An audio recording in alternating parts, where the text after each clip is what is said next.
I really wanted to do this space today because we've had the chance of working together for, quite a while now. I don't know how, maybe it's been 4 or 5 months, and so we've seen some of the rise of NFTs, some of the fall, and I think you have a really interesting perspective to share as a creator yourself, and have a cool background too. So I just wanted to give you the chance to share that with our UD fam community. So maybe to start off, could you just share like who you are and what you're kind of doing in the Web3 and the crypto space right now? For sure. Thanks, Josh, for having me. And thanks, UD, for this spotlight.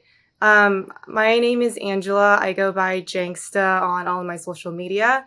I'm a finance content creator, and I also have my own little Discord community called Key Stonks that we focus on stocks, options, as well as crypto and NFTs. Been doing this for the past 2 years, and prior to this, I was an engineer, but during the pandemic, kind of fell into the stock market world and then the crypto world and then the NFT world. And around last year, I would say a better half of this year, I've been working with UD on content creating and strategizing for their TikTok page.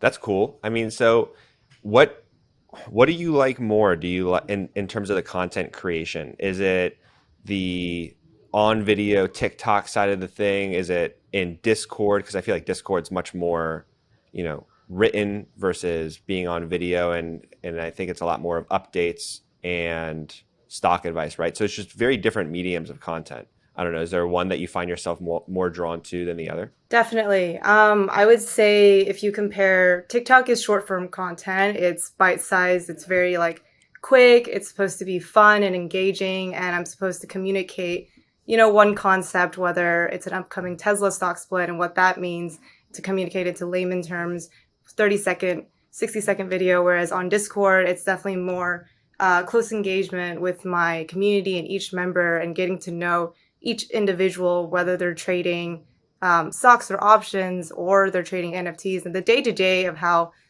they react to the market and how they're doing the market. It's a lot. I think I definitely enjoy Discord more because it's a lot more fun. There's people talking 24/7. And when I say 24/7, the crypto folks are really in there 24/7, long, Yeah. short futures. So I think I definitely enjoy the Discord community part. But of course, whether it's TikTok or YouTube content, that sort of content, just for the overall education for the masses, is also really important. Yeah. I bet it's been crazy kind of just seeing people trade NFTs. I mean, I see it on Twitter all the time. I've traded NFTs myself. I consider myself maybe more a collector than a trader. Same. But I mean, how crazy was it to go from trading stocks and then all of a sudden, trading NFTs?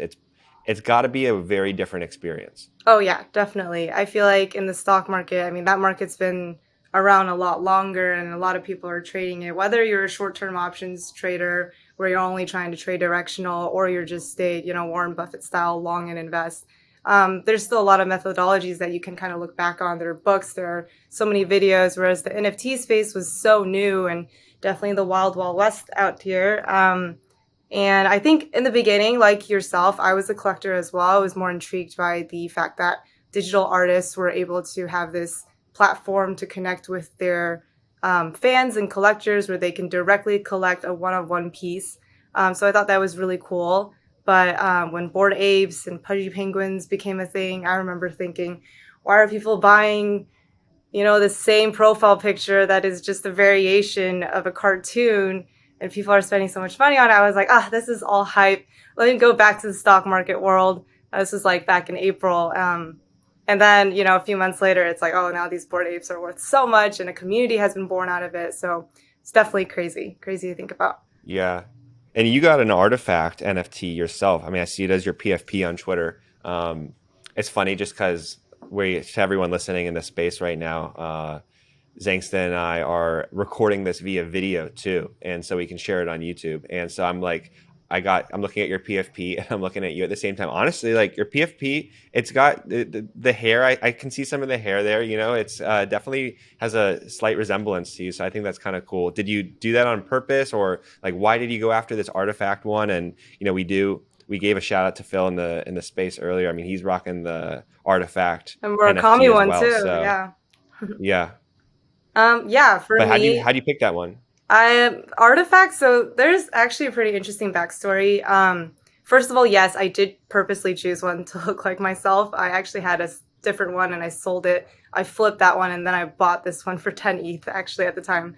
But artifacts. So at the time, I have another friend who was kind of into the NFT world a lot longer. He was an early artifact, like when they were making the digital sneakers. So he was a collector of those. Artifact was hosting an event in K Town here out in LA, and he was like, you're kind of like now making content in the NFT space. You should just come out to the event. It'll be cool. You'll meet other people in the Web3 space. So that was kind of my first IRL in person event, like Web3 event that I've ever been to. At the time, I think Artifact team, they were filming some video for an upcoming project. Wasn't quite sure what they were doing at that event, but at that event, I was able to meet people in like the AR fashion industry, like a bunch of Web3 artists and developers that are trying to build projects in the space. So from that, I heard about Artifact and then I started following their Instagram page. And this was well before they dropped their PFP project. So when they were going to drop the PFP project, I had already kind of been involved. I guess like in some ways I had a little bit of in-person alpha. So I minted one or no, I didn't mint one. I think I bought one for around 2.2 ETH. So right after mint, I bought one off of the secondary market. And then Nice. after reveal, I think I sold it for 12 ETH. And then I immediately wanted to buy another one to look like myself because I was trying to hodl this, just because then it got acquired by Nike. So I was like, okay, this is a good long term project to kind of hodl. Yeah, I definitely think that it's been interesting to watch brands enter the Web3 space and do it differently. I mean, we've seen sometimes they just come in and buy an NFT. Sometimes they buy like an NFT domain name, and like we're definitely going to dive into some NFT domain name stuff here in a bit. But I think Nike's been really the standout like Web 2 or just traditional brand that's jumped into NFTs. And, obviously the price of Artifact is down, but I still think that the things they're doing are good so far. And it seems like the Artifact community is still engaged. So I like to see that too.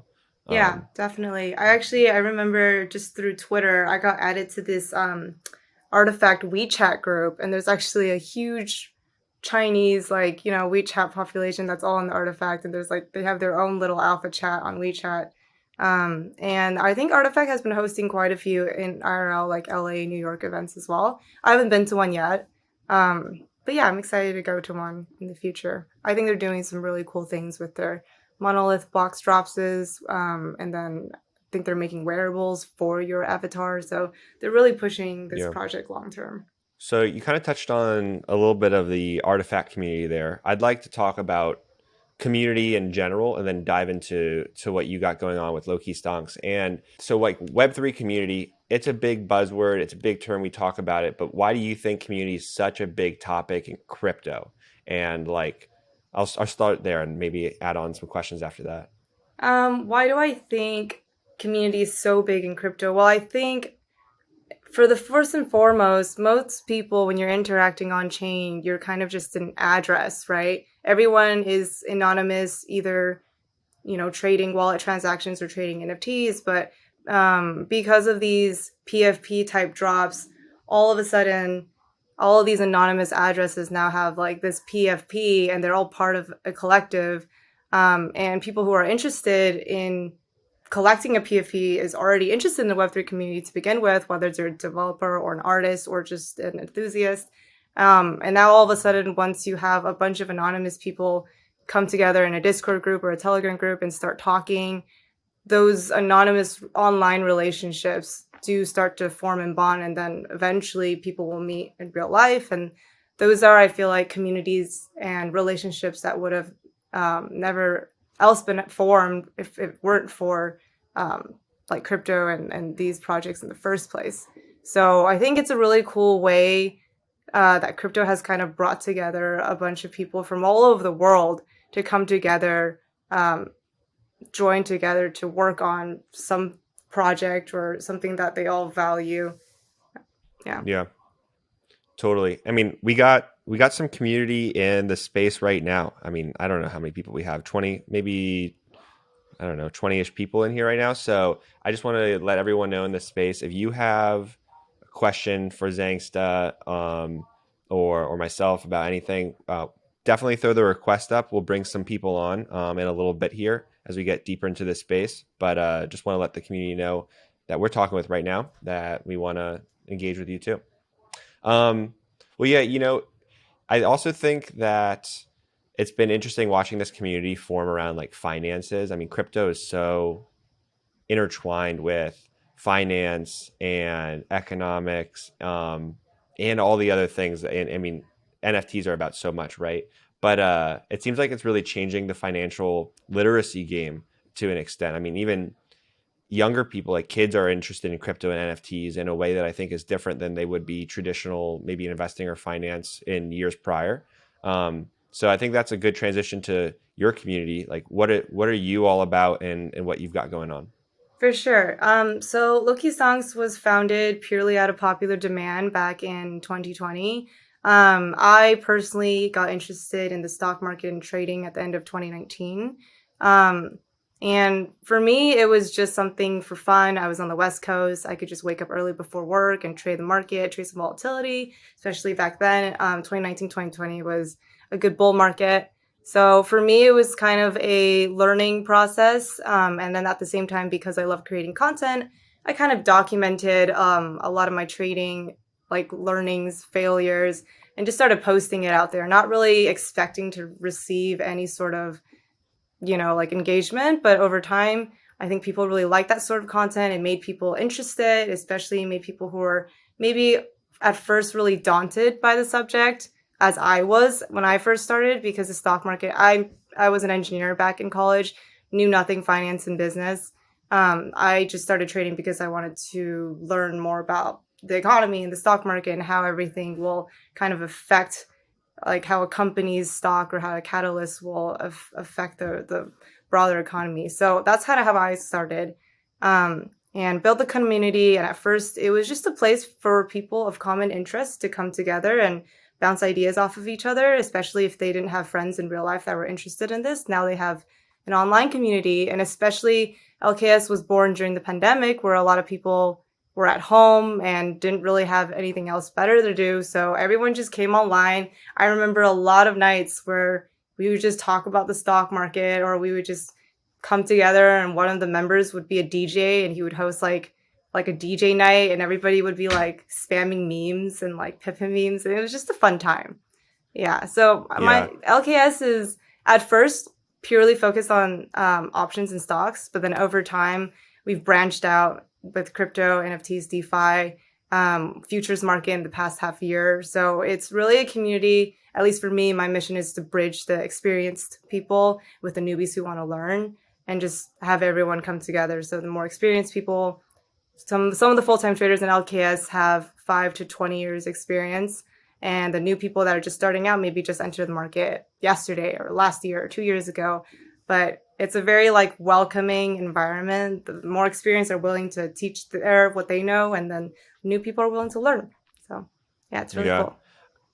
A topic that we touch on the Unstoppable podcast sometimes is around how like the internet breaks geography, and you're not restricted anymore to learning from, the people in your neighborhood or in your local physical community. Oftentimes, like you can only learn about finances in school or maybe in a college class, and now all of a sudden, and with crypto specifically, there's thousands of communities popping up where you can like find people who you can resonate with, connect with, and learn about these skills. And so it's cool to hear that you've got people from all walks of life and experience levels too, kind of contributing to, um, what they're seeing, and teaching others at the same time.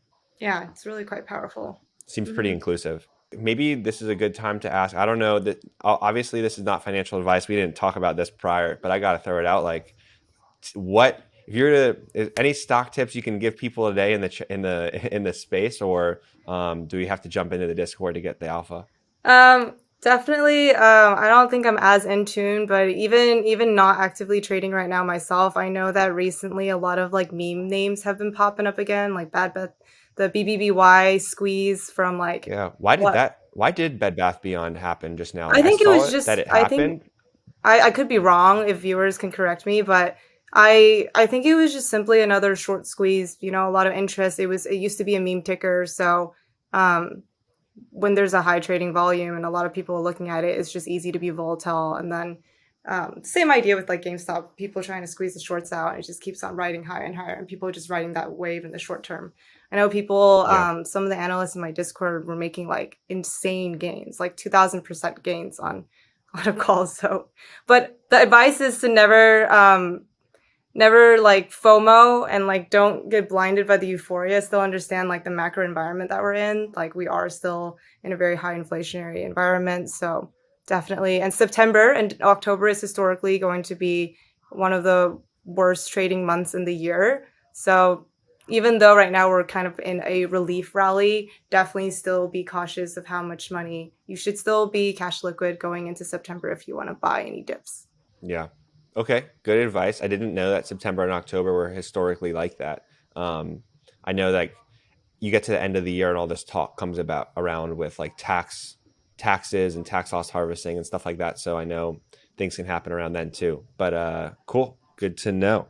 Um, well, let's talk about some of the work that you've done with Unstoppable Domains. We mentioned it at the beginning of the pod. Now we've been working with you on content, and I've really enjoyed it. Zhangsta and I get to like meet weekly, talk everything crypto NFTs, and really make some fun TikToks. I know I've learned a lot from you on the content side. But yeah, how has that been? I mean, is there anything you can talk through around what you learned just working with Unstoppable on content? Yeah, for sure. I think in the very beginning, I wouldn't consider myself an expert in Web3 or NFTs by any means, but when UD approached me about making more educational content, I was like, this is a great opportunity for me to learn as well. So, a lot of the initial content, if you were to follow Unstoppable Web on TikTok, it was a lot of just basic Web3 terminology, educational content, where sometimes I would probably already know what it is, and other times I would have to maybe talk to Josh a little bit to learn more, and he would refer me to sources that I can learn more. And then it's my job to condense these more complicated topics into something more easy to digest. So yeah, so far it's been really fun. And now we've gotten to the stage where UD has been pushing out a lot of really cool features. So every time a new feature gets pushed out, I'm kind of like one of the first to know. Um, and yeah, it's just really cool to see innovation at UD happening like every single day. Every single day they are working on this digital identity thing that are pushing out. And it's not completely fully developed yet, but it's heading in a very Yeah. promising direction. Yeah, no, I mean, I think if you talk to like people on the product team or even our CEO, like Matt Gould, the vision is always so much bigger than what we have right now. And I think that's probably just a good place to be in. I mean, Unstoppable isn't stagnant with the product where the roadmap is so big and touches like so many different areas of Web3. So I'm excited to see it continue to get built. But I do really enjoy that there's so many NFT projects out there that I've been a part of, or maybe I see online, and the community says like, what's happening next? You feel like you put your money into maybe a PFP and you expected all this utility. And something I appreciate about Unstoppable is that utility keeps getting added on and very, very communicative. So even seeing us have this focus on educational content, um, that doesn't have necessarily an expectation for revenue. Like we're putting resources into content so that we can educate our community and really just the broader crypto interested people, because there's so many people interested in crypto. And the first step to getting an NFT isn't, I don't think it's actually buying an NFT. It's learning why they're important, why what they do is different from what we've done before. So what's maybe let's, I don't know, I'll put you a little bit on the spot again, like talking about NFT domain names. Was that a different way of thinking about anything for you, or did it kind NFC of come domain names? Oh naturally just yeah, to? definitely. Yeah. I think in the very beginning, like I said, when I collected NFTs, the first NFTs I bought were just really, really cool 3D digital art. And then that kind of transitions into like the more utility. Like I have Linksta, which is supposed to be this NFT membership to golf ranges, and then Oh there's yeah, I've seen that. I've heard of like this one.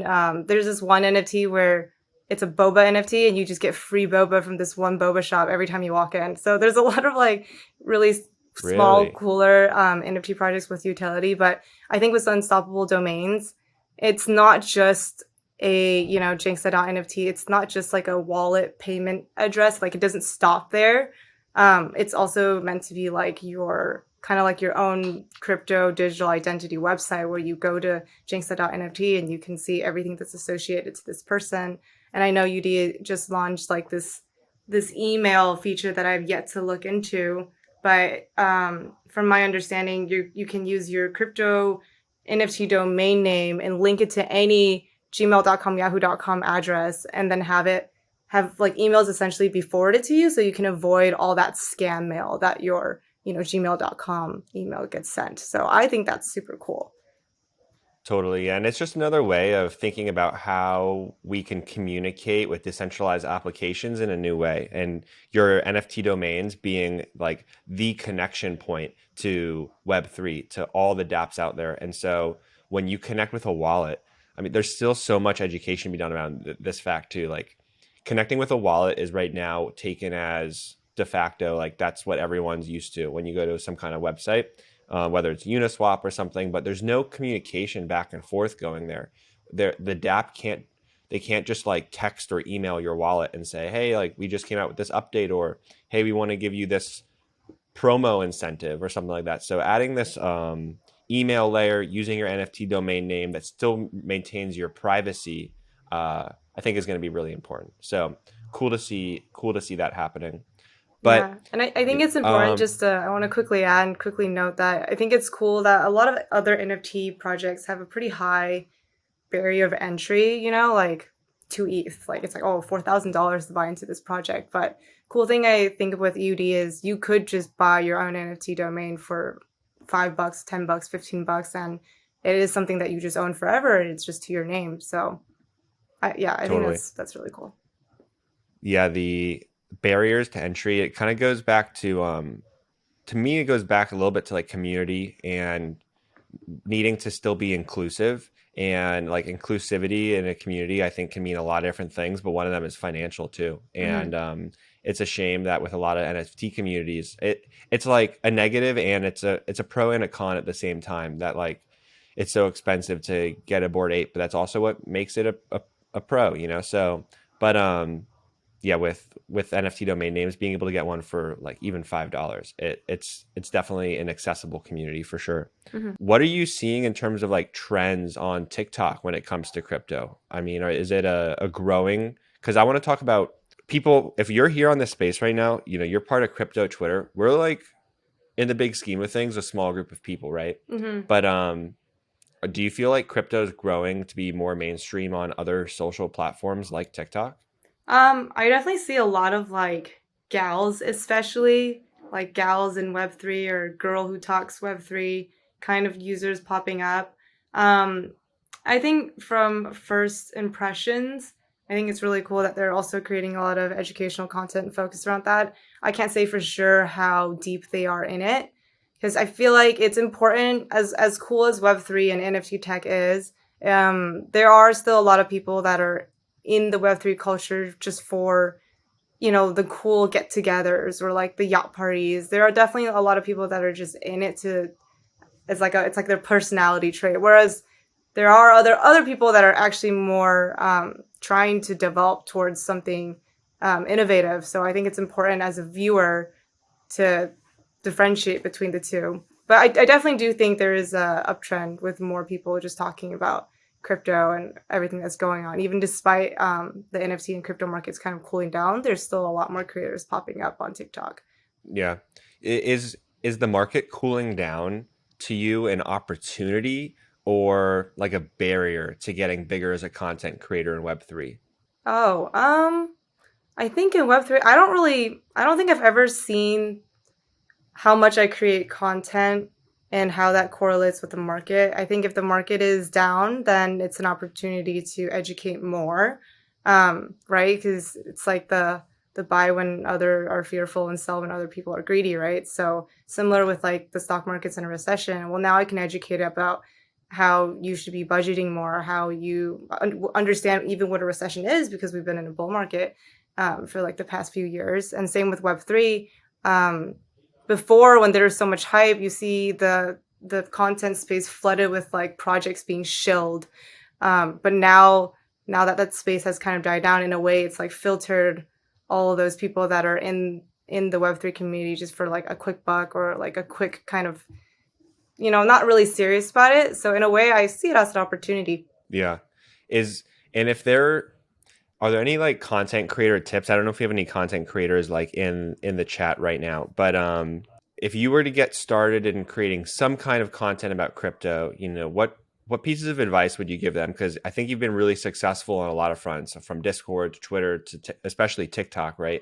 Um, yeah, any pieces of advice to content creators out there? I Like think if maybe it's from you're how to get started or how to grow. For sure. I always tell this to all of my friends who are like even an inkling interested in creating content. This doesn't have to be in crypto. If you want to create content, just do it. I think the very first step is to get over that mental barrier of like, oh, what if my family or friends see this? And what if it's like awkward? The first videos you create will always be a little bit awkward and cringe because, you're new to it. So you don't have to like give yourself so much pressure that this first video you ever put out there on the internet has to be perfect. So I would say, first of all, is just to get over that mental barrier and just push content out and create everything you're thinking about. And you don't have to really allocate, like, obviously, get a good ring light, get some good lighting, get a good phone. Don't like make sure like your frame is like not super messy. That's like, I feel like baseline. But other than that, you could create the videos where you're getting ready to work or you're making food or you're putting makeup on if you're a girl and you're just talking through about your thoughts on Web3 or your thoughts on or explaining like a Web3 term. Or it could just be like a Yeah, super informative where you're just talking, because the content that I created in the very beginning was just me talking to the phone. Like something would happen in the market and I would have thoughts on it. So I would just grab my phone and press record. And TikTok is very low effort like that. That's why I love TikTok. So that's why it's also been very hard for me to break into YouTube because YouTube requires like a better camera and a better editing team and all that. So yeah, just any yeah, content creators, if you're interested in creating content about wine or food or sports or clothes, just create it. Just hop on TikTok and create it, and who knows, it might be life changing. So yeah. No, good advice for sure. I mean, I feel like I keep needing the push to dive into TikTok more and more, but you've been it creating can be better tough. content. I see you with like the Thanks. editing with the on screen captions. Yeah, yeah. The last couple crypto recap kind of Friday news stories I did, I definitely feel like I stepped them up, and I they got a lot more engagement on Instagram, or yeah, Instagram, than they did on TikTok. Actually, I don't know if it's just the Instagram algorithm trying to, you know, Oh, yeah, that's push. another thing. Definitely, whenever you make short form content, always cross post onto YouTube Shorts, Instagram Reels. I think Instagram Reels is doing a push right now, just Reels in Yeah, general. So I also see that some of the same content would do better on Instagram. yeah. That's it's tough though to do all the cross posting. I mean, that's a time commitment in itself. Yeah, for Um, sure. Angela, I guess we've talked through community, we've talked through, what content. I mean, anything of note that maybe you want to mention on the state of the economy right now? I know we're kind of a little bit past the 3AC and the Terra dominoes that fell. All I Everyone kind of seems to be up to date on CPI, but I mean, is there anything to of note there that's worth mentioning? all I know is that Do Kwon is back from his hiatus, and there's a really fun interview that he did with I think CoinGap that I watched yesterday. And Yeah, he was kind of just very humble and saying how like everybody kind of viewed me as this like really trusted person, and we wanted to create the best coin in the world, and in reality, we did not. So yeah. I'm probably actually I gonna watched that create. interview this morning. Yeah. What did you think about it? It was I included it, so I record my crypto recaps on Thursdays and I put them out on Fridays. But so that's what I was doing before this space. And I think one takeaway is, I mean, he looks like he's been through it. And he made a comment somewhere in the interview. He said he didn't sleep for 8 days straight and he only ate half of a burrito. Um That sounds like Very, torture. So, yeah, it sounds depressing yeah, I for sure. mean, it's tough because I don't know. A lot of bad things happen. I don't know if necessarily I'm not smart enough on the entire situation, but like I'm sure he played some fault in it, but like I think he also, was aiming to do good, not aiming to do bad, even though bad things did happen. Hmm. But definitely interesting to see that he's back. I still I wonder how it's going to shake out for him like legally. I don't know. It seemed like for a while there was a lot of people coming after him. Yeah. And anything on inflation that maybe is noteworthy? Like I don't know if did something come out this week around inflation, but you might have a better track on that than me.